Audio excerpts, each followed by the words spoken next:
ธรรมะภาคปฏิบัติที่เป็นหลักในการกำกับกายกำกับจิตเราเรียกว่าสติสติเป็นหลักของสติปัฏฐานสี่รู้กายรู้จิตอาการของกายอาการของจิตที่มันปรากฏจิตก็เรื่องความรู้สึกเราจะต้องรู้อาการของจิตพอใจไม่พอใจเรารู้กายเจ็บปวดทุกข์ทรมานก็มีสติรู้สติจึงเป็นหลักของพระวิปัสสนากรรมฐานสติเปรียบเสมือนเสาเข็มสติเปรียบเสมือนเสาบ้านจะต้องรับภาระหนักจะต้องรับภาระพวกเราทั้งหลายมีสติรู้สึกตัวเมื่อเรามีสติรู้สึกตัวเราก็รักษาการเป็นมนุษย์เรามีสติรู้สึกตัวเราก็สามารถดำรงตนการเป็นมนุษย์เรามีสติรู้สึกตัวเราก็ประพฤติตนปฏิบัติตนดำรงตนด้วยธรรมตลอดกาลเวลามีสติรู้พระพุทธเจ้าสอนให้เรามีสติรู้สึกตัวรู้สึกตัวตลอดเวลาสติทำให้จิตเราตื่นทำให้กายเราตื่นอะไรที่แอบแฝงอยู่ที่กายสติบรรลุอะไรมาแอบแฝงอยู่ที่จิตก็รู้พวกเราทั้งหลายสติจึงเป็นกำลังของจิตสติจึงเป็นกำลังของจิตผู้ที่มีสติผู้นั้นก็เป็นบุคคลที่มีระเบียบผู้ที่มีสติเป็นผู้ที่มีระเบียบผู้ที่มีระเบียบทำการใดๆก็สำลิดผลดำรงตนประพฤติตนก็มีง่ายก็สะดวกพวกเราทั้งหลายสติอยู่ที่กายสติอยู่กับกายกายนั้นก็ปกติสติอยู่ที่จิตสติอยู่กับจิตจิตนั้นก็สงบจิตนั้นก็สบายท่านทั้งหลายสตินั้นมีความสำคัญต่อการดำเนินชีวิตของนักปฏิบัติของชาวโลกที่ประกอบอาชีพเมื่อเรามีสติเราก็จะเป็นผู้ที่ทำการใดๆง่ายสะดวกรวดเร็วผู้ที่มีสติของหนักเป็นของเบาของยากเป็นของง่ายเรามีสติรู้สึกตัวอยู่ตลอดเวลาเรามีสติรู้สึกตัวอยู่ตลอดเวลาเรามีสติรู้ เมื่อเรามีสติรู้เราก็อยู่เหนือสิ่งที่เรารู้เช่นสุขเกิดเราก็รู้ว่าสุขมันเกิดเราก็ไม่ตอบสนองสิ่งที่มันเกิดทุกข์เกิดเราก็รู้ว่าทุกข์มันเกิดเราก็อยู่เหนือทุกข์ที่มันเกิดพอใจที่มันเกิดขึ้นแล้วเราก็มีสติรู้เรามีสติรู้ก็สงบกับความพอใจที่มันเกิดขึ้นที่จิตความไม่พอใจเกิดขึ้นเราก็มีสติรู้อยู่ห่างๆเรามีสติรู้ความโลภความโกรธความหลงเกิดขึ้นเราก็มีสติรู้เรามีสติรู้เท่านั้นเราจะไม่เข้าไปยึดติดสิ่งที่เรารู้ทั้งหมดเพียงแต่เรารู้เฉยๆสักแต่รู้ว่ามันทุกข์เกิดขึ้นแล้วเราก็รู้อีกว่าทุกข์มันไม่เที่ยงนี่เราก็ปล่อยมันไปทิ้งมันไปสุขเกิดขึ้นแล้วเราก็รู้ว่าสุขมันไม่เที่ยงเราก็ปล่อยมันไปความพอใจเกิดขึ้นเราก็รู้ว่าความพอใจมันไม่เที่ยงเราก็ปล่อยมันไป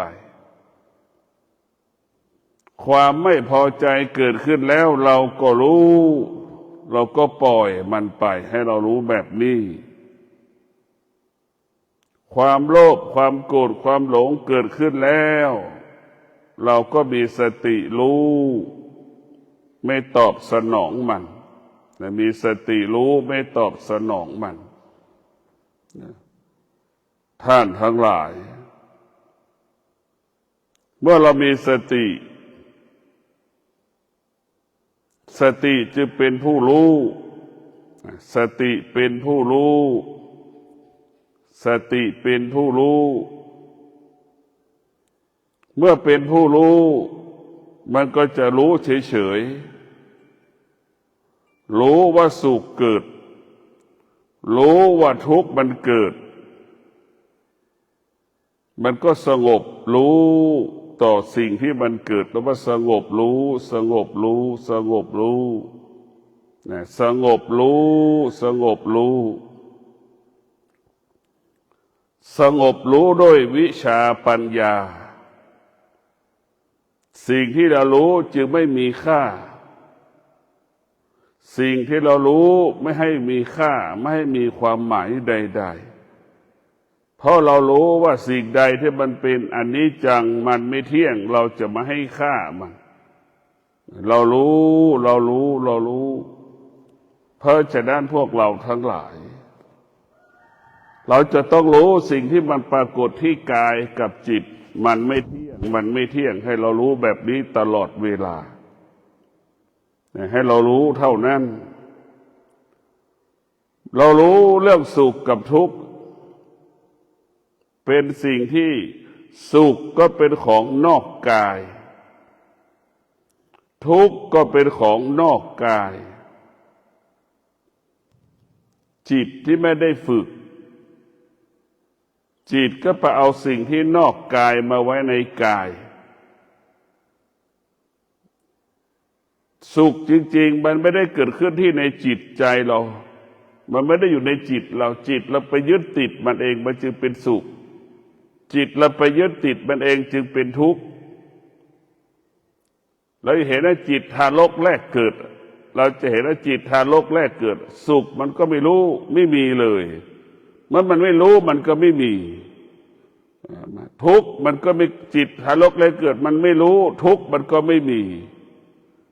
สุขไม่มีทุกข์เห็นไหมแต่ทารกแรกเกิดเพราะทารกแรกเกิดมันไม่รู้มันก็อยู่กลางๆอยู่เหนือสุขอยู่เหนือทุกข์พอจิตเราเข้าไปรู้มันเห็นไหมมันจะเกิดคำว่าสุขเกิดขึ้นทุกข์เกิดขึ้นจิตเราไปปรุงแต่งเข้าไปยึดติดมัน ท่านทั้งหลายจิตของเรานั่นมันไปปรุงแต่งไปยึดติดสมมุติมันจึงเกิดคำว่าสุขมันจึงเกิดคำว่าทุกข์ถ้าเราไม่เข้าไปยึดติดเราไม่ปรุงแต่งสุขมันก็ไม่มีทุกข์มันก็ไม่มีมันเป็นปกติของมันเหมือนเราดูลมหายใจของเรานั่นแหละหายใจเข้าก็คือสุขหายใจออกก็คือทุกข์มันมีปกติมันอยู่แล้วเป็นปกติให้เราเข้าใจว่าเราเข้าไปยึดติดเมื่อเราไปยึดติดหรือเราไปปรุงแต่งมันจึงเกิดเขาว่าความโลภเกิดขึ้นอีกความโกรธเกิดขึ้นอีกความหลงเกิดขึ้นอีกเพราะเราเข้าไปยึดติดสิ่งเหล่านี้เป็นของนอกกายเราจะสังเกตว่าสุขมันไม่ได้เกิดมาพร้อมกับเราเกิดทุกข์มันก็ไม่ได้เกิดมาพร้อมกับเราเกิดเราเอาวิชาปัญญาไปจับสุขเป็นของนอกกายทุกข์เป็นของนอกกายเราเอาจิตไปยึดติดมันเองมันจึงเกิดสุขขึ้นทุกข์ขึ้นสมมุติขึ้นมาสิ่งที่สมมุติมันไม่ใช่ความจริงสิ่งสมมุติไม่ใช่ความจริงเราก็รู้ว่าสิ่งสมมุติมันไม่เที่ยงมันไม่เที่ยงผู้ปฏิบัติธรรมทั้งหลายถ้าผู้ปฏิบัติธรรมธรรมเกิดแก่ผู้ปฏิบัติผู้ปฏิบัติก็มีสติรู้ธรรมตลอดเวลามีสติรู้ธรรมมีสติรู้ธรรมเราก็อยู่มีสติรู้ธรรมมีสติอยู่กับธรรมให้เรารู้ธรรมว่าสิ่งที่สำคัญต่อจิตของเรากายของเราก็คือธรรมะนี่แหละธรรมะนั้นเป็นผู้ที่ควบคุมกายกับจิตธรรมะก็คือสติให้เรารู้ว่าการมีสติเท่ากับเรามีสมบัติปัจจัยสี่ผู้ที่มีสติจะเป็นผู้ที่มีทรัพย์มาก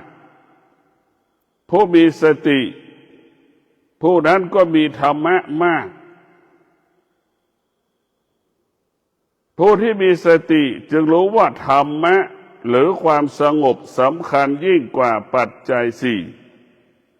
ดวงจิตที่มีธรรมจึงเห็นความสงบเหนือกว่าปัจจัยสี่จะให้คุณค่าของความสงบเหนือกว่าปัจจัยสี่เห็นคุณค่าของความสงบเหนือกว่าปัจจัยสี่ทุกวันนี้เราเห็นปัจจัยสี่เหนือกว่าจิตเรา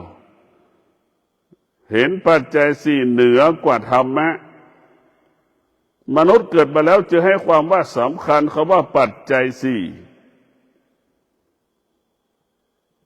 เราทุกข์ก็เพราะเราไปยึดติดปัจจัยสี่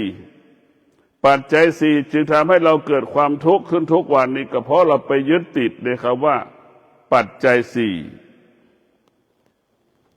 เรามีทรัพย์เรามีสมบัติเราไม่มีความสุขก็เพราะเราขาดความสงบแหละมันจึงเกิดคำว่าไม่สุขไม่มีความสุขในท่านทั้งหลายเราต้องรู้ว่าสิ่งที่จิตเราต้องการที่สุดคือความสงบจิตของเราไม่เคยพบความสงบไม่เคยพบความสงบความสงบเป็นสิ่งที่จิตของเราต้องการและปรารถนาทุกขณะลมหายใจท่านทั้งหลายความสงบจึงเป็นบ่อเกิดแห่งปัญญาความสงบเป็นบ่อเกิดของวิชา รู้ความจริงรู้ความจริงรู้ความจริงพวกเราทั้งหลายเมื่อสภาวะจิตเราสงบเมื่อกายเราสงบกายเรามันเบาจิตเราสบายกายมันสบายแต่ท่านทั้งหลายเราจะกำหนดเมื่อกายสงบจิตมันสงบเรากำหนดรู้ลมหายใจเข้านี่มันง่ายมันสะดวกกายไม่สงบใจไม่สงบไปกำหนดลมหายใจเข้าออกนี่มันรู้สึกว่ามันหนักใจรู้สึกว่ามันหนักใจเรามีสติรู้ที่จะละสิ่งที่มันไม่เที่ยงเรามีสติรู้เราจะละสิ่งที่เป็นความโลภความโกรธความหลงเรามีสติรู้จะเท่าทันความโลภความโกรธความหลงเรามีสติรู้เรามีสติรู้ความพอใจความไม่พอใจที่มันปรากฏมีสติรู้มีสติรู้มีสติรู้เมื่อเรามีสติรู้แล้วชีวิตของเราก็งอกงามเหมือนดอกไม้ที่อุดมสมบูรณ์ไปด้วยปุ๋ยและแร่ธาตุต้นมันก็งดงามใบก็งดงามออกดอกออกผลก็งดงามท่านทั้งหลายเรามีสติฝึกฝนจิตเป้าหมายคือเราไม่ให้จิตไปยึดติดในสิ่งที่จิตรู้เรามีสติฝึกฝนจิตไม่ให้จิตไปยึดติดสิ่งที่จิตมารู้ทางหูทางตาทางจมูกลิ้นกายใจเราจะไปให้จิตมันไปยึดติดเราจะให้หูมันว่างให้จมูกมันว่างให้ตามันว่างให้ลิ้นมันว่างให้กายมันว่างเหมือนบ้านล้างไม่มีคนอยู่ให้เป็นเช่นนั้นเราจะให้ตามันว่างหูมันว่างจมูกมันว่างลิ้นมันว่างกายมันว่างจิตมันว่างในท่านทั้งหลายเรามีสติเมื่อเรามีสติรู้ทุกข์เราก็ออกจากทุกข์มีสติรู้ทุกข์เราก็อยู่เหนือทุกข์ก็เพราะว่าเราทุกข์มันก็ไม่เที่ยงให้เรารู้ว่าทุกข์มันไม่เที่ยงเมื่อเรารู้ว่าทุกข์มันไม่เที่ยงเราก็ออกจากทุกข์เราก็พ้นทุกข์ทุกข์คืออะไรเช่นทุกข์ก็คือมันร้อนแสงแดดมันร้อนเราก็รู้มีสติเราก็ไปอยู่ในร่มมันร้อนแค่นั้นแหละเราก็รู้ว่ามันร้อนเราก็ไปอยู่ในร่มเนี่ยรู้ความจริงท่านทั้งหลายเราจะเป็นต้องรู้ความจริงวิชาปัญญาว่าด้วยเรื่องธรรมชาติวิชาปัญญาว่าด้วยเรื่องของธรรมชาติธรรมชาตินั้นเป็นสิ่งที่เหมือนเรียกว่าเป็นกิเลสเพราะธรรมชาติเป็นต้นกำเนิดของกิเลสความโลภความโกรธความหลงนี่ก็เป็นกิเลสตัณหาราคะมันก็เป็นที่เกิดมาจากธรรมชาติมันเป็นธรรมชาติทั้งหมดเรามาปฏิบัติธรรมนี่เพื่อจะมากำจัดทำลายสิ่งที่เป็นธรรมชาติอยู่ในร่างกายของเราตั้งแต่เราเกิดเราจะต้องทำลายมันปลดเปลื้องมันไปเหมือนชาวนาจะไปปลูกนาจะต้องถางหญ้าให้หมดผืนนาไม่ต้องมีหญ้าหญ้าก็เปรียบเสมือนธรรมชาติธรรมะก็เปรียบเสมือนต้นข้าวที่ได้ไปปลูกในนาไปหว่านนาเพราะฉะนั้นพวกเราทั้งหลาย ต้องพิจารณาว่าการฝึกจิตการฝึกกายให้กายกับจิตสงบมันจึงเกิดคำว่าอันที่แท้จริงจิตของเรากายของเรามันต้องการความสงบอันที่แท้จริงกายกับจิตมันไม่ต้องการความสุขสุขมันก็เบียดเบียนกายสุขมันก็เบียดเบียนจิตจึงรู้ว่าสุขเป็นผู้เบียดเบียนเป็นผู้เบียดเบียนเราจึงรู้ว่าอันที่แท้จริงจิตของเรานี่อยู่กับความสงบจิตนั้นจะอบอุ่นจิตนั้นจะมีพลังจิตนั้นจะมีพลังเพราะความสงบนั้นมีพลังและมีอานุภาพเปลี่ยนแปลงสิ่งที่เป็นธรรมชาติออกไปจากกายออกไปจากจิตเอาธรรมทั้งหมด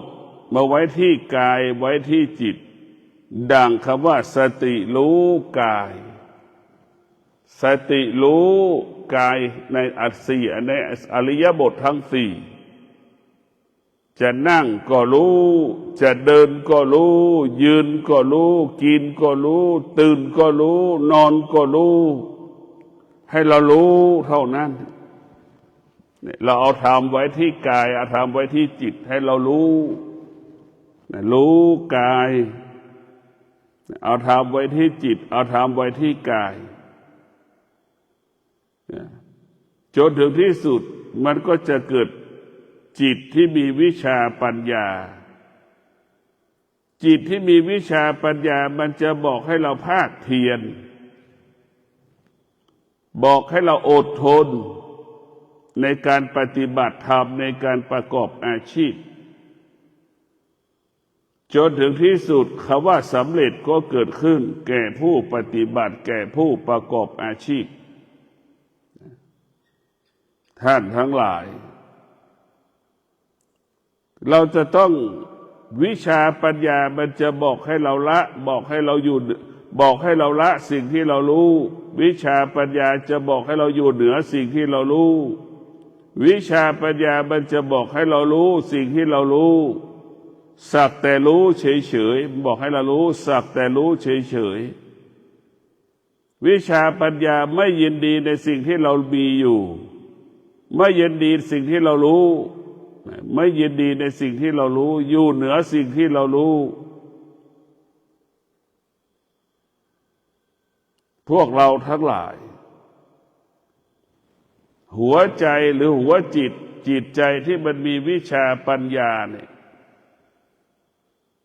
มันจะเป็นผู้ที่มีความสงบตลอดเวลาเป็นผู้รู้แจ้งซึ่งความจริงตลอดเวลารู้แจ้งความจริงตลอดเวลาผู้ที่มีวิชาปัญญาเปรียบเสมือนคนเดินทางไม่ต้องมีสัมภาระนั่นแหละเดินง่ายเดินคล่อง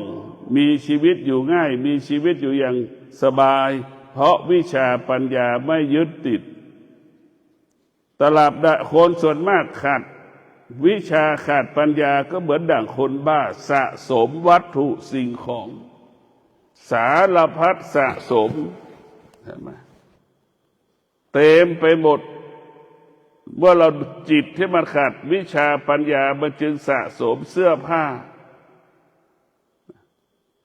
าตู้ก็ยังไม่พอ2 ตู้ก็ยังไม่พอเป็นลังพลาสติกลัง2 ลังก็ยังไม่พอสะสมจนเป็นนิสัยใช้ก็ไม่ใช้ก็หวงนี่แหละจิตที่มีอวิชชาหวงใช้ก็ไม่ใช้ก็ยังหวงอยู่รู้ด้วยอวิชชามันละไม่ได้รู้ด้วยวิชามันจะละได้เนี่ยพวกเราทั้งหลายรู้ด้วยวิชามันจะละได้ทุกสิ่งทุกอย่างไอ้ที่เรารู้แล้วละไม่ได้นะรู้ด้วยอวิชชารู้ด้วยอวิชชา เมื่อเรารู้ด้วยอวิชชานี่มันจึงละไม่ได้เมื่อมันละไม่ได้นี่มันก็เป็นทุกข์เหมือนหนูติดกาวเหมือนหนูติดกาวเราละไม่ได้ในท่านทั้งหลายเราต้องมีสติรู้มีสติรู้เมื่อมีสติรู้วิชาปัญญาแล้วจิตมันเบิกบานจิตมันผ่องใสมันสบายกายและสบายใจเพราะจิตอยู่เหนือสิ่งที่จิตรู้จิตมันก็บอกโอ้ร่างกายของเราเนี่ยเป็นบ้านของจิตวิชาปัญญามันจะบอกร่างกายของเราเป็นบ้านของจิตบ้านต้องสะอาดจิตมันถึงจะอยู่ถ้าร่างกายมันไม่สะอาดจิตมันก็ไม่อยู่กับกายเพราะกายก็ต้องอาศัยจิตจิตก็ต้องอาศัยกายกายก็สะอาดจิตเราก็สะอาดมันจึงเกิดคำว่าสงบสุขวิชาปัญญามันจะบอกจะสอนให้เราพึ่งพาตนเองอาศัยตนเองแต่วิชาปัญญาบอกสอนให้เรารู้พึ่งพาตนเองอาศัยตนเองเราถึงจะหลุดพ้นเราถึงจะรู้ความจริงเราถึงจะรู้ความจริงวิชาปัญญามันจะบอกให้เรารู้มันจะบอกมันจะสอนให้เรารู้เรื่องความจริงของการเป็นอยู่แต่ละวันแต่ละวันวิชาปัญญามันจะบอกให้เรารู้สิ่งที่เรารู้มันไม่เที่ยงมันไม่เที่ยงมันไม่เที่ยงทั้งสิ้นท่านทั้งหลายสิ่งที่เรารู้ส่วนมาก 99% ก็คือเป็นอนิจจังทุกขังอนัตตา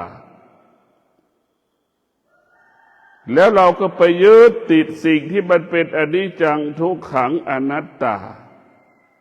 มันก็เพิ่มทุกข์เป็นทุกข์ไปยึดติดมันก็เป็นทุกข์เราไปยึดติดไปเป็นรู้ทุกข์ก็ไปยึดติดในทุกข์ก็เป็นทุกข์เราไปอยู่กับความทุกข์มันก็เพิ่มความทุกข์ขึ้นกับจิตใจของเราท่านทั้งหลายระดับจิตเราต้องพิจารณาดูในระดับจิตระดับเด็กแรกทารกแรกเกิดเป็นเช่นไรเราพยายามนึกดูว่าเด็กทารกแรกเกิดมันเป็นแบบไหนมันรู้ไหมสุขทุกข์มันไม่รู้เราไปดูเด็กอายุสัก6 ขวบ7 ขวบอีกไปดูสภาพจิตมันอีกเด็ก6 ขวบทารกที่เกิดมาแล้ว6 เดือนประเจ้า6 ขวบทารกแรกเกิดมา1 เดือน6 เดือนนี่เราพิจารณาดู6 เดือนมันเริ่มขยับตัวแล้ว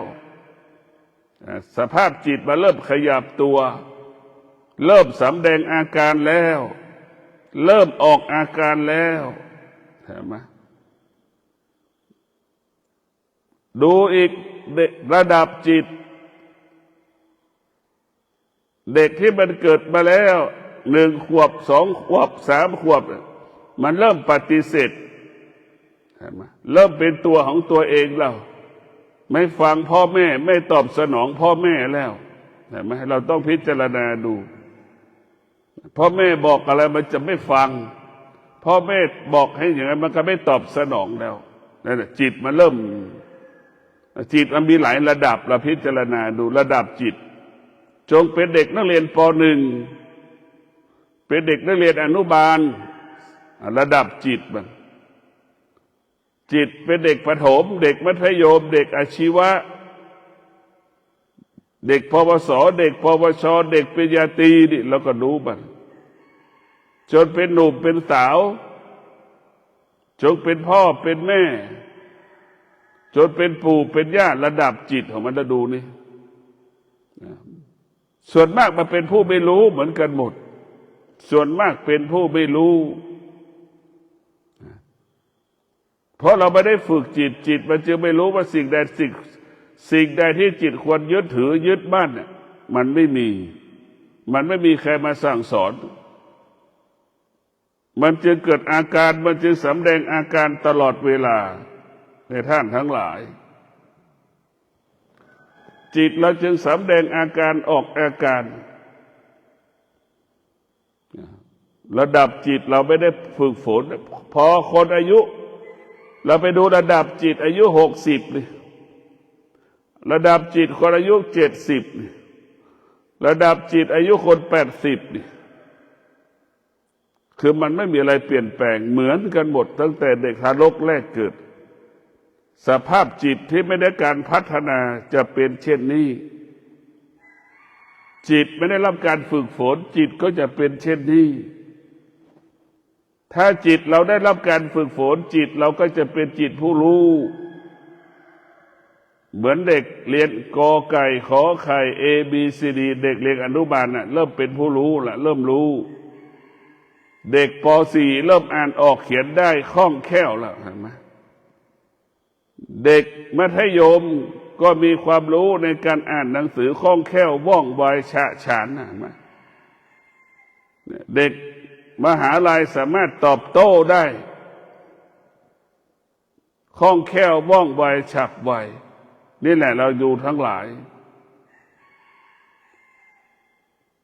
เราฝึกฝนจิตของเรานี่ให้จิตเรารู้สิ่งที่มันไม่เที่ยงเรียกว่าธรรมชาติทั้งระบบ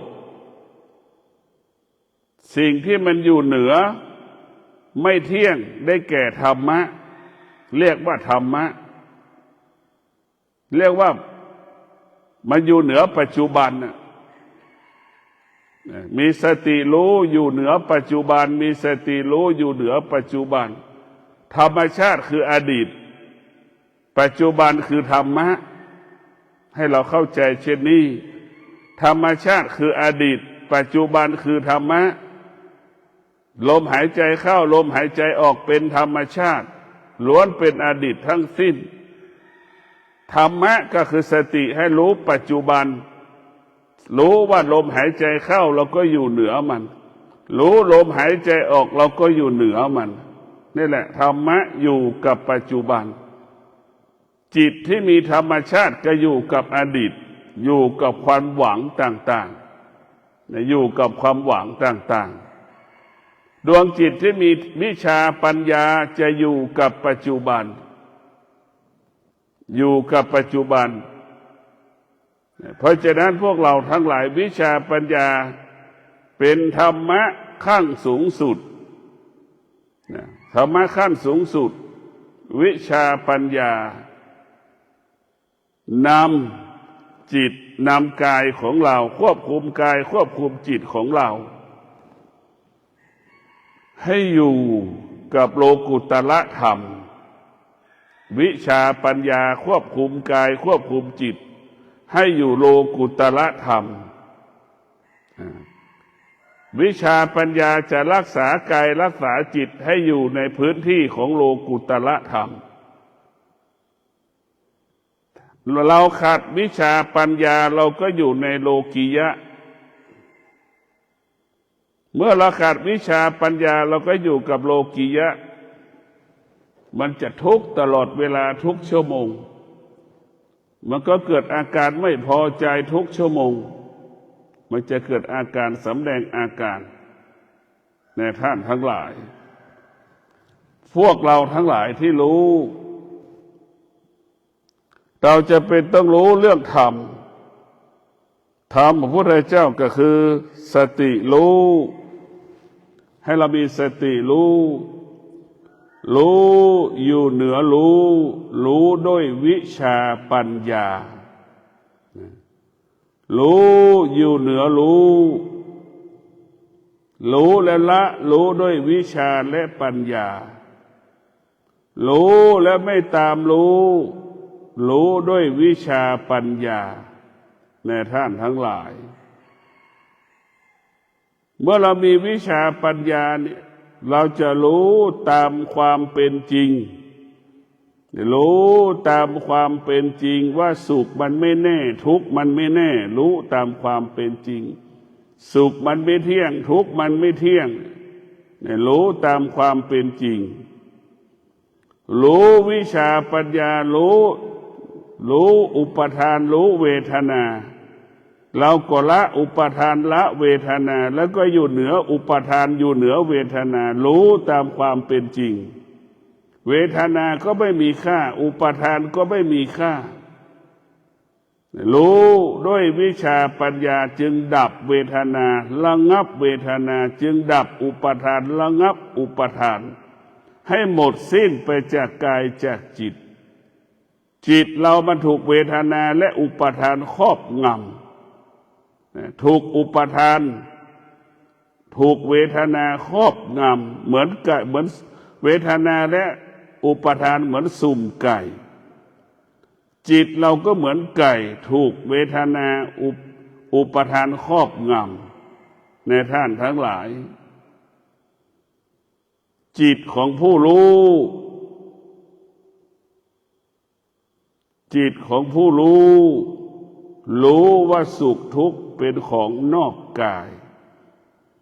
จิตของผู้รู้สุขทุกข์ไม่ได้อยู่ในกาย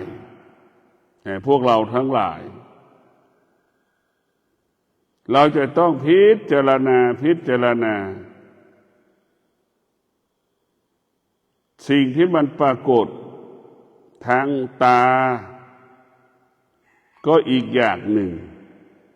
สิ่งที่มันปรากฏทางหูก็อีกอย่างหนึ่งสิ่งที่มันปรากฏทางจมูกก็อีกอย่างหนึ่งสิ่งที่มันปรากฏขึ้นที่ทางลิ้นของเราก็อีกอย่างหนึ่งปรากฏขึ้นที่กายก็อีกอย่างหนึ่งจิตเราก็อีกอย่างหนึ่งนะบางคนละอย่างแล้วเราจัดอันดับดิความโลภความโกรธความหลงความสุขความทุกข์มันก็อยู่ที่ตาหูจมูกลิ้นกายใจใช่ไหมเหมือนตามันกินข้าวมันกินไก่เสร็จมันก็เบื่อพอมื้อเที่ยงมันก็จะไปกินหมูต่ออีกพอมันกินหมูต่ออีกมันก็จะไปกินอาหารอื่นๆอีกมันจะเวียนอย่างเงี้ยตาหูจมูกลิ้นกายใจสุขทุกข์มันจะเวียนอย่างนี้ตลอดเวลานะเวียนว่ายตายเกิดจึงรู้ว่าวิชาปัญญามันจึงบอกว่าตาหูจมูกลิ้นกายใจนี่เป็นเหตุให้เราเวียนว่ายตายเกิดนะเวียนว่ายตายเกิดเนี่ยมันอยู่ที่ตาหูจมูกลิ้นกายใจนะถ้าเราไม่ได้ฝึกตาหูจมูกลิ้นกายใจเราตกอยู่ใต้อำนาจตาหูจมูกลิ้นกายใจเราก็จะกลับมาคำว่าเวียนว่ายตายเกิดนะมันเกิดที่ตรงนี้เลยนะเกิดขึ้นในที่ตาหูจมูกลิ้นกายใจมันเกิดขึ้นตรงนี้เราจะต้องแก้ตรงนี้ดับระงับยุติความคิดเกิดขึ้นที่กายที่ตาหูจมูกลิ้นกายใจความรู้สึกสารพัดความรู้สึกเกิดขึ้นที่ตาหูจมูกลิ้นกายใจพวกเราทั้งหลายตาหูจมูกลิ้นกายใจเนี่ยมันเป็นเรียกว่ามันเป็นต้นเหตุที่จะไปสู่นรกต้นเหตุที่จะไปพระนิพพานก็คือตาหูจมูกลิ้นกายใจเราจะเห็นสิ่งใดเราจะครอบครองสิ่งใดมากกว่ากันเราจะครอบครองธรรมเราก็จะไปนิพพานเราครอบครองอธรรมเราก็เป็นนรกนี่เราจะเห็นสองสิ่งนี้ต่างกันท่านทั้งหลายชีวิตของเรานะมันต้องพึ่งพาธรรมะสติมันจะบอกให้เราอดทนสติมันจะบอกให้เรามีความเพียร มีวิริยะภาคเพียรในการอยู่กับปัจจุบันก็ขอความสุขสวัสดีจงเกิดแก่ท่านทั้งหลายมีสติมีสติรู้ว่าสุขก็ดีทุกข์ก็ดีเกิดขึ้นที่อายตนะความพอใจความไม่พอใจเกิดขึ้นที่อายตนะเรามีสติรู้ด้วยวิชาปัญญาเราจะละอุปทานเราจะละเวทนาเราจะอยู่เหนืออุปทานเราจะอยู่เหนือเวทนาด้วยวิชาปัญญาขอเจริญพร